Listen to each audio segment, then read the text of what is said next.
রবিউল আউয়াল মাসটা আসলে কুত্তা খায়া পাগল হয়ে যায় এমন কিছু মৌলবী আছে না নাই? লাঠি নিয়ে বের হয়ে যায়, লম্বা লাঠি, বাঁশের লাঠি। এ বাবা, রবিউল আউয়াল মাস আসলে পাগল হয়ে যান। যারাই পাগল হন, পাবনায় ভর্তি এখনো হন নাই, তাদেরকে বলবো পাবনায় ভর্তি হওয়ার আগে আমার দলিলটা দেখেন।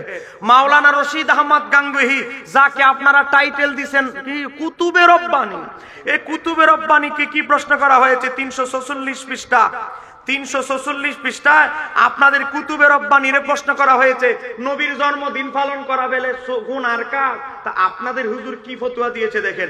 প্রশ্ন করা হয়েছে 346 পৃষ্ঠায়, প্রশ্ন নাম্বার 707, জন্মদিন পালন করার বিধান কি? লিখতেছে জন্মদিন পালন করা বৈধ। একটু জোরে কর না মারহাবা। একানি শেষ না। তারপরে বলে তেমনি ভাবে কয়েক বছর অন্তর, মানে প্রতি বছরে একবার আল্লাহর সন্তুষ্টির জন্য জন্মদিন উপলক্ষে মানুষকে খাবার খাওয়ানো বৈধ। একটু জোরে বলেন না মারহাবা। ওরে বাবা, মিলাদুন নবীর, নবীর জন্মদিন উপলক্ষে মিলাদুন নবীতে তবারুকের আয়োজন করি, তোমার এত জ্বালা যন্ত্রণা। নাম্বার 1। 2 নাম্বার, জন্মদিন পালন করা নাকি সবচেয়ে নিকৃষ্ট বেদাত। এই বেদাত ফতোয়াটা আমাদের দিকে না দিয়া ভাই তোমাদের কুতুবে রব্বানির দিকে আগে দাও। এই কথা বলে না কেন? ঠিক কিনা? কুতুবে রব্বানি গেল, এবার আরেকজনের কাছে যাচ্ছে। আমার হাতে একটা বই দেখতে পাচ্ছেন, বইটার নাম হলো মাজালিসে হাকিমুল উম্মত। আমি পুরান দলিল দেই না, আমাদের হুজুররা যেই দলিল দিয়ে লাইছে 10 বছর আগে, ওই দলিল আবার আমি দেই না। ওই ফয়সালায় হাফতে মাসাইল এগুলো দেওয়া শেষ, এখন আমরা তোমাদের নতুন দলিল দিচ্ছি, আপডেট। বইয়ের নাম হলো মাজালিসে হাকিমুল উম্মত। হাকিমুল উম্মত বুঝেন না? ওই আশরাফ আলী থানভী মাজালিসে হাকিমুল উম্মত, মাজালিস মানে মজলিস, বৈঠক। আশরাফ আলী থানভী তার বিভিন্ন মজলিসে যে কথাগুলো বলতো, এই কথাগুলো একজনের নোট করেছে, তার নাম হলো ওয়াজগুলোর নোট করেছে, তার নাম হলো মুফতি মোহাম্মদ শাফি। ওই যে তাফসিরে মারিফুল কোরআনের লেখক, আপনাদের হাটহাজারীর আহমদ শফি না, আবার মুফতি মোহাম্মদ শাফি মারিফুল কোরআনের লেখক, বর্তমানের সারা বিশ্বের উনাদের দাবি কওমিদের বড় আলেম তকি উসমানীর বাবা। এই মাওলানা মুফতি শাফি কি লিখতেছে দেখেন, পৃষ্ঠা নাম্বার 190। একটু বলেন না পৃষ্ঠা নাম্বার কত? আমার ওয়াজগুলো শুরুতে বলছি একটু গরম, আমার এত দাওয়াতের পাগল আমি, হুজুর না হক কথা বলি। 190 নাম্বার পৃষ্ঠা দেখেন, 190 নাম্বার পৃষ্ঠা। মনোযোগ দিয়ে শুনবেন, বাংলা বই। যাওয়ার সময় ছবি তুলে নিয়ে যাবেন, অ্যান্ড্রয়েড মোবাইলে ওদের বড় হুজুরে দেখাইবে। পৃষ্ঠা নাম্বার 190 কি লিখেছে? একবার ঘটনাটা মনোযোগ দিয়ে শুনবেন। একবার হযরত মাওলানা মুহাম্মদ কাসেম সাহেব নানুতুবি এর কাছে এক লোক বলল, কাসেম নানুতুবি কেডা? গোটা পৃথিবীর কওমি মাদ্রাসার প্রতিষ্ঠাতা। প্রথম কওমি মাদ্রাসা যে দারুল উলুম দেওবন্দের যিনি প্রতিষ্ঠাতা, তার নাম হলো মাওলানা কাসেম নানুতুবি। এই হাটহাজারী মাদ্রাসা, যেই মাদ্রাসাকে ফলো করে বানানো হয়েছে, নানুপুর মাদ্রাসা, পটিয়ার মাদ্রাসা, ওই যাত্রাবাড়ি মাদানিয়া মাদ্রাসা, সব মাদ্রাসা যেই মাদ্রাসার সিলেবাসে চলে, ওই মাদ্রাসার নাম হলো দারুল উলুম দেওবন্দ। এই দারুল উলুম দেওবন্দের যিনি প্রতিষ্ঠাতা, তার নাম হলো মাওলানা কাসেম নানুতুবি। এই কাসেম নানুতুবিকে একবার বলা হলো, কি বলা হলো এবার মনোযোগ দিয়ে শোনেন। একবার মাওলানা কাসেম নানুতুবির কাছে এক লোক বলল, কি বলল? মিরাটের মাওলানা আব্দুস সামি সাহেব। কয় আব্দুস সামি মানে? কয় মাওলানা মিরাট হলো একটা শহরের নাম, মিরাট। কয় আপনার বন্ধু মাওলানা আব্দুস সামি সাহেব বেশি বেশি মিলাদ কিয়াম করে, টাকা পয়সা খরচ করে মানুষ দিয়েও পড়ায়। ঘটনাটা শোনে। কয় আপনার বন্ধু মিরাটের মাওলানা আব্দুস সামি সাহেব বায়দল খুব বেশি বেশি মিলাদ পড়ে এবং লোকদেরকে দিয়েও পড়ায়, আপনি কেন এমনটা করেন না? হুজুর আপনি কেন এমনটা করেন না? মাওলানা কাসেম নানুতুবিকে বলতেছে, কাসেম নানুতুবি সাহেব, আপনার বন্ধু মিরাট শহরের মাওলানা আব্দুস সামি সাহেব নিজেও মিলাদ কিয়াম করে, পয়সা খরচ করে মানুষ দিয়েও করায়, আপনার বন্ধু করে, আপনি কেন করেন না? দুই বন্ধুর মধ্যে ডিফারেন্স কেন? প্রশ্নটা কিন্তু মজার প্রশ্ন। এবার কি বলে জবাবে নানুতুবি বললেন, হ্যাঁ মনোযোগ, কয় কি ভাই, সে তো নবী প্রেমের উচ্চাসনের মধ্যে রয়েছে। একটু জোরে কোন আল্লাহু আকবার। কারে তার কলবের মধ্যে তো নবীর প্রেমে ভরপুর, সে তো নবী প্রেমের উচ্চাসনে রয়েছে। এই কারণে সে বেশি বেশি মিলাদ কিয়াম করে। দোয়া করো আমারও যাতে সেই উচ্চাসন নসিব হয়। একটু জোরে কোন না মারহাবা। ফতুয়া আমাদের দিক না দিয়া আমাদেরকে বেদাতি বলেন, আর আপনার হুজুর ফতুয়া দিছে কাশেম নানুতুবি এই মাজালিস হাকিমুল উম্মত 190 নম্বর পৃষ্ঠায়, যারা মিলাদ কিয়াম করে তারা নবী প্রেমিক। এটা আমরা ফতুয়া দেই নাই, ফতুয়া দিয়েছেন মাওলানা কাশেম নানুতুবি। ফতুয়া আমাদের বিরুদ্ধে না দিয়া আপনাদের বড় হুজুর যিনি দেওবন্দের প্রতিষ্ঠাতা তার বিরুদ্ধে দেন। এই কথা বলেন না কেন, ঠিক কিনা? আপনারা কি রাগ করতেছেন? আমি কি আর 5-7 মিনিট একটু সামনে যাব? বিরক্ত হচ্ছেন নাকি আপনারা? কবির মনোযোগ। এবার দেখেন, মনোযোগ দিয়ে শুনবেন। এবার দেখেন, আজকে নামাজ নিয়ে ষড়যন্ত্র, কালেমা নিয়ে ষড়যন্ত্র, নবীর নাম লেখা নিয়ে ষড়যন্ত্র। সবচেয়ে বড় কষ্টের ব্যাপার কি জানেন? সবচেয়ে বড় কষ্টের ব্যাপার হচ্ছে আজকে সবচেয়ে বড় কষ্টের ব্যাপার কি জানেন? আজকে এই লোকেরা বলে ইমাম আবু হানিফা, এলা মাযহাবিরা বলে ইমাম আবু হানিফা 30টা হাদিস জানতো। আর একটু জোরে কম।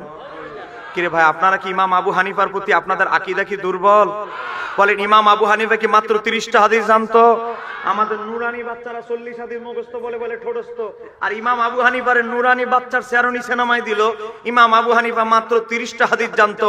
এই কথা যেই লামাযহাবিরা বলে, আপনারা বলেন, হ্যাঁ হুজুরকে বসাই দেন। এই কথা যেই লামাযহাবিরা বলে, তাদের সাথে আমাদের কোনো সম্পর্ক থাকতে পারে? আপনারা বলেন থাকতে পারে? সর্বশেষ যেহেতু এশারের সময় হয়ে গিয়েছে,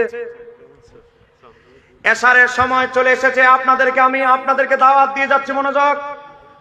এই লোকদের পাল্লায় যদি আপনার সন্তান পড়ে, আপনারা বলেন মরে যাওয়ার পরে কি 1% দোয়া পাওয়ার সম্ভাবনা আছে? বলেন না, দোয়া পাওয়ার সম্ভাবনা আছে। মনে রাখবেন, একটা হাদিস আজকে কলবে নিয়ে আজকে মাহফিল থেকে যান। আল্লাহর হাবিবের হাদিস, হযরত আবু হুরায়রা থেকে বর্ণিত, সহিহ মুসলিম 1638 নম্বর হাদিস। আমার নবী বলে, মানুষ মারা যাওয়ার পর সব আমলের দরজা বন্ধ হয়ে যায় ইল্লা মিন সালাসাতিন, 3টি ব্যতীত। 1 নম্বর সদকায়ে জারিয়া, 2 নম্বর উপকারী ইলম, ও 3 নম্বর হচ্ছে কি ওয়ালাদিন সালেহ, নেককার সন্তান। তার কাজটা কি হবে? ওয়ায়াদউ লাহু, সে তোমার জন্য দোয়া করবে। আপনার সন্তান যদি এই গ্রুপে যোগদান করে, মরার পর দোয়া পাওয়ার সম্ভাবনা 1%? বলেন 1% আছে? যদি দোয়া চান, মরে যাওয়ার পর দান সদকা চান, তাহলে এদের থেকে আপনার সন্তানকে দূরে রাখতে হবে, আপনি নিজেও দূরে থাকতে বলেন না হবে। এবার আসেন, আমি আপনাদেরকে, যেহেতু হুজুর চলে এসেছেন, এশারের আজান দিয়ে ফেলেছে, একটা ঘোষণা দিয়ে আমার আলোচনার শেষাংশ শেষ করছি। আপনাদের জন্য আমি একটা বই এনেছি, সম্ভব হলে নিবেন, না হলে নাই। এই বইটা হচ্ছে সহজ পদ্ধতিতে সহি নামাজ শিক্ষা। আপনাদের জন্য এই বইটা এনেছি, কারো সম্ভব হলে নিবেন, আপনার মেয়েরে দিবেন, ছেলেরে দিবেন। এই বইয়ের মধ্যে 9টা অধ্যায়। আজকে একদল লোক বলে কি কয়, লা ইলাহা ইল্লাল্লাহ এতটুকুই কালেমা, তারপরে আর কালেমা নাই। আমি ওই দিন কিছুদিন আগে লক্ষ্মীপুর মাহফিলে গেলাম, লক্ষ্মীপুর নোয়াখালীর পাশের জেলা লক্ষ্মীপুর গেলাম, গিয়ে দেখি ডান দিকে আল্লাহর নাম, বাম দিকেও আল্লাহর নাম, মাঝখানে কালেমা হলো লা ইলাহা ইল্লাল্লাহ, শেষ। আমি জিজ্ঞাসা করলাম খতিবরে জিজ্ঞাসা করলাম, খতিব সাহেব লা ইলাহা ইল্লাল্লাহ লেখা, বাকিটা নাই কেন? এটাই তো সহিহ হাদিস দ্বারা প্রমাণিত। আমি বললাম, আপনার মোবাইলে অ্যাপস আছে বাংলা হাদিস, আল হাদিস আছে? আমি সহিহ মুসলিম খুলেন। সহিহ মুসলিম খুললা ওনাকে দেখাইলাম, ইমাম মুসলিম একটা বাব কায়েম করেছেন, তাদেরকে হত্যা করা যাবে না যে বলে লা ইলাহা ইল্লাল্লাহ মুহাম্মাদুর রাসূলুল্লাহ। এই যে লা ইলাহা ইল্লাল্লাহ মুহাম্মাদুর রাসূলুল্লাহ একসাথে সহিহ মুসলিমে লেখা, এটা কি আপনি আদৌ জীবনে পড়ছেন? আর কথা বলে না। আমি বলি, এটাকে আপনি পড়েছেন? কথা বলে না। আমি বললাম, ভাই আরশে আজিমে তো লা ইলাহা ইল্লাল্লাহ মুহাম্মাদুর রাসূলুল্লাহ লেখা, এটা প্রমাণিত নয়। এটা বলে প্রমাণিত না। আল্লাহর পাশে নবীর নাম আরশে আজিমে লেখা, এটাও বলে প্রমাণিত না। এই বেচারারে, আমার গাড়িটা ছিল সামনে, গাড়ির মধ্যে তো আমার কিতাব থাকে, এই বেচারারে বললাম আল্লাহর পাশে নবীর নাম লেখা আরশে, এটা প্রমাণিত না। বাটপাড়ির জায়গা ভান না। আপনাদের বড় হুজুর দেখেন, কিতাব বইয়ের নাম ফাজায়েলে হজ, আমাদের বই না, এরা ফাললে দলিলটা খণ্ডন করেন। একটু ধরে বলেন না ঠিক কি? আমি বললাম, আমার পাঞ্জাবি ধরে টান্না দিয়া ফাললে এটার খণ্ডন করেন, এটা যে বুয়া। এরকম হুজুর আছে না নাই? আজকে মসজিদ থেকে নবীর নাম কেটে ফেলছে, কালেমা থেকে নবীর নাম কেটে ফেলছে। আমি এখানে অনেকগুলো হাদিস দিয়েছি, ওযু, গোসল, তায়াম্মুম, 32 রকম নফল নামাজ আছে। আপনি জানেন না বিভিন্ন নফল নামাজের কি ফজিলত, ইশরাকের কি ফজিলত, আওয়াবিনের কি ফজিলত, শবে বরাতের কি ফজিলত আমরা জানি না। শবে বরাতকে বলে বেদাত। এই বইটা নিলে আমার লাভ হবে না, আপনারই বেশি লাভ হবে। 266 পৃষ্ঠা একটা দুরুদ এই বইয়ে উল্লেখ করেছি। এই দুরুদটা যদি আপনার বাচ্চাকে শিক্ষা দেন স্মৃতিশক্তি ভালো হবে। 268 পৃষ্ঠা একটা দুরুদ আছে।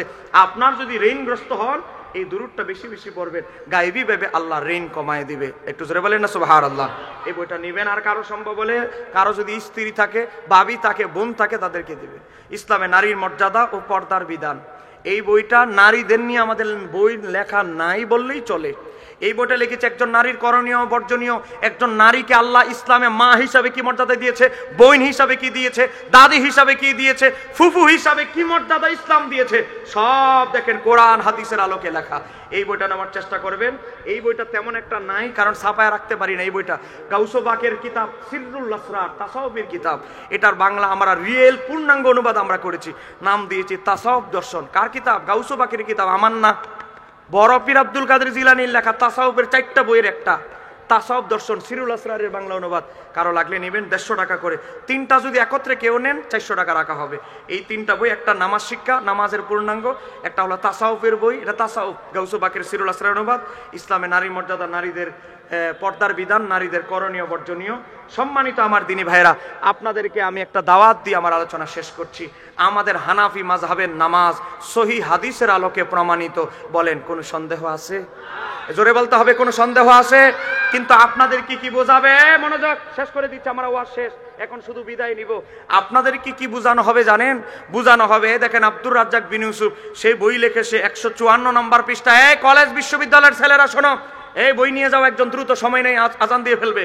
দেখেন কলেজ বিশ্ববিদ্যালয়ের ছেলেদেরকে আমি অনুরোধ করছি, দেখেন 154 নম্বর পৃষ্ঠা আব্দুর রাজ্জাক বিন ইউসুফ সাহেব লিখেছে, কই কি নাভির নিচে হাত বাঁধার হাদিসগুলো দুর্বল, দয়ীফ, অচল, অতএব নাভির নিচে হাত বাঁধা চলবে না। একটু জোরে বলেন না নাউজুবিল্লাহ। আচ্ছা, মনোযোগ দিয়ে শুনবেন, আমি এই আলোচনা হচ্ছে আমার আলোচনার শেষ অংশ। নাভির নিচে হাত বাঁধা হাদিসগুলো দুর্বল। কলেজ বিশ্ববিদ্যালয়ের ছেলে পড়তে গিয়ে দেখে, আয় হায় রে, সারা জীবন কি নামাজ পড়লাম, নাভির নিচে হাত বাঁধার সব হাদিস দুর্বল। আমাদের অধ্যাপক হুজুর কি নামাজ শিক্ষা দিল, এই এলাকার খতিব হুজুর কি নামাজ শিক্ষা দিল, নাভির নিচে হাত বাঁধলাম, সব নামাজ হাওয়া হাদিস দুর্বল। কি করেছে দেখেন, বাটফারিটা কোন জায়গায় করেছে দেখেন।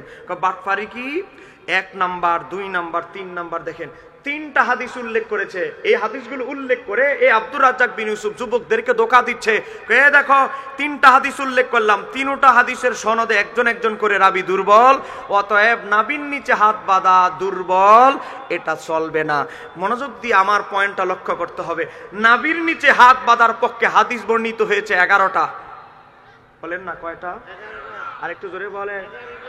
নাভির নিচে যে আমরা হাত বাঁধি, আমাদের পক্ষে হাদিস বর্ণিত হয়েছে টোটাল 11টা। এখন বেচারা উল্লেখ করছে 3টা। বলেন 11টা থেকে যদি 3টা উল্লেখ করা হয়, বাদ গেছে কয়টা? 8টা। তাহলে 8টা হাদিস কি? 8টা হাদিস হচ্ছে হাসান সহিহ। ওই গ্রহণযোগ্য মজবুত সনদের হাদিসগুলো তার বইয়ে উল্লেখই করে নাই। উল্লেখ করেছে কোনগুলো? জয়ীফ, দুর্বলগুলো উল্লেখ করে সে বুঝাইতে চাচ্ছে, দেখো হানাফিরা, তোমাদের হাত বাঁধার সব দলিল দুর্বল, অতএব নাভির নিচে হাত বাঁধা দুর্বল, চলবে না, এই দুর্বল মত। এবার দেখেন এই হুজুররা এই হাদিসগুলো জীবনে উল্লেখ করবে না। মুসান্নাফ ইবনে আবি শাইবা হাদিস নাম্বার 3939, হযরতে ওয়াইল ইবনে হুজর রাদিয়াল্লাহু তাআলা বলে, রাআইতুন নবী সাল্লাল্লাহু আলাইহি সাল্লাম, আমি আমার নবীকে রাআইতু, 2 নয়নের চোখে দেখেছি, ওয়াদা ইয়ামিনাহু আলা শিমালিহি ফিস সালাতি তাহতা সুররাতি, আমার নবীকে রাআইতু, আমি 2 নয়নের চোখে দেখেছি, ফিস সালাতি, নামাজের মধ্যে। আমার নবী তার ডান হাত মোবারককে বাম হাতের কবজির উপরে ধরতেন, ধরার পরে কি করতেন? তাহতা সুররাতি, নাভির নিচে হাত বেঁধেছেন। চিৎকার দিয়ে বলা যাবে কি সুবহানাল্লাহ।